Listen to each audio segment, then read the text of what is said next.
When Mia told me she was moving out, I didn't think much of it. We'd been distant for months, and part of me believed a little space might help. But when she added, "I'm keeping the apartment because it's in my name," everything inside me froze. That apartment wasn't just a place to live, it was the life we'd built together, every memory, every argument, every laugh. Hearing her say it so calmly made it clear. She'd already made up her mind long before this conversation. I sat on the couch, looking around the living room that we'd furnished together. The small plant on the windowsill, the chipped coffee table, the framed photo from our first vacation, they all looked different now. They weren't ours anymore. They were hers. I asked, trying to keep my voice steady, "So, when were you planning to tell me this?" She shrugged, not meeting my eyes. I didn't want to argue. I thought it'd be easier if I just took care of things. Easier. That word hit hard. I remembered how she used to say love was about teamwork. Now she was deciding everything without me. I tried to reason with her, reminding her that I'd paid half the rent for 2 years, that I'd even helped renovate the place when the ceiling leaked. But she stayed quiet, her arms crossed, her expression unreadable. "It's not about money, Jake," she said finally. "It's about moving on. I need to." That night, I couldn't sleep. I lay awake on the couch, staring at the ceiling. The more I thought about it, the more things began to make sense. Her late-night texts, the new password on her phone, the sudden girls' trips she never used to take. I didn't want to believe it, but something told me that this move wasn't just about independence. It was about someone else. The next morning, she was already packing boxes. I offered to help, but she refused. She wanted this separation clean, quick, and emotionless. I watched her take down the photo of us at the lake, the one I thought she loved. She didn't even look at it before tossing it into a box. My chest tightened. "Mia, just tell me, was there someone else?" I asked. Her hand froze mid-air, then she sighed.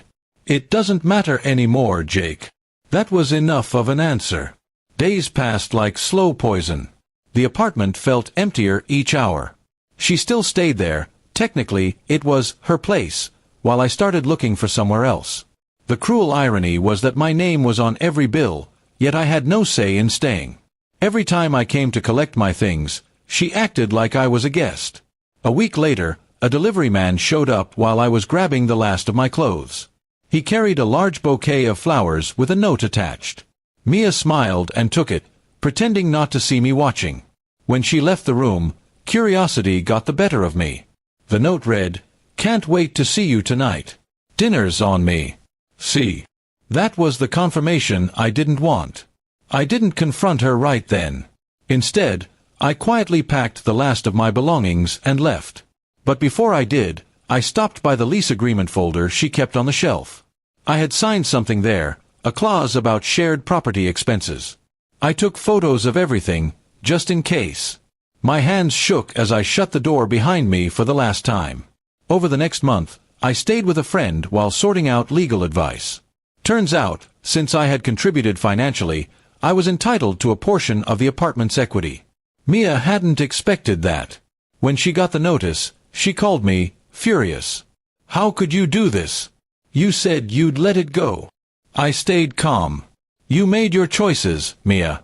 I'm just making mine." She tried guilt, then tears, then anger. But I didn't budge. For once, I wasn't reacting emotionally. I was acting logically, something she'd never let me do before. Eventually, the court ruled that she owed me compensation for my financial share. It wasn't about the money anymore, it was about closure. Months later, I passed by that same building again. The lights were on in our old apartment, and through the window, I saw her laughing with someone new. A part of me hurt, but another part felt strangely peaceful. That chapter was closed. I found a new place, not fancy, but mine. I filled it with things that made me happy, a bookshelf, some plants, a new couch. Every item felt like a small victory. I realized that what I thought was the end was really just the beginning of something better. Mia reached out once more, a few months later. She sent a short message, "Hope you're doing okay. I miss what we had." I read it, smiled sadly, and deleted it. I'd already learned that some people only regret losing control, not losing you. Now, when I think back to that day, she said, I'm keeping the apartment, I no longer feel anger. Just relief. She kept the walls and furniture, but I kept my peace. And that was worth far more than any apartment could ever be. It took losing that space to realize the truth. I didn't need to fight for a place where I was never truly wanted. What I needed was a life where I could finally breathe, grow, and move on, without her.